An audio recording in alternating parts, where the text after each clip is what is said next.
விழுப்புரம் மாவட்டம் திண்டிவனம் வட்டம் கோவடி கிராமம் அம்மன் ஆலய அக்னி வசந்த விழாவை முன்னிட்டு மங்கள தாம்பூல சீர்வரிசை பொருட்கள் பக்தர்களால் ஊர்வலமாக கோவிலுக்கு எடுத்து வரப்பட்டன.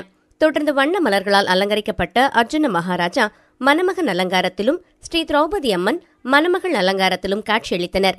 இதனைத் தொடர்ந்து கலச பூஜையும், காப்பு கட்டும் வைபவம், பூணூல் அணிவிக்கும் நிகழ்ச்சியும் மற்றும் ஸ்ரீ திரௌபதி அம்மனுக்கு மங்களனான் அணிவிக்கும் வைபவமும், மாலை மாற்றும் நிகழ்ச்சியும் நடைபெற்றன.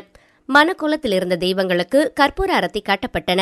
நிகழ்ச்சிக்கான ஏற்பாட்டினை திரௌபதி அம்மன் கல்யாண உபயதாரர்கள் செய்திருந்தனர். இதில் கோவடி கிராம பொதுமக்கள் திரளாக கலந்து கொண்டனர்.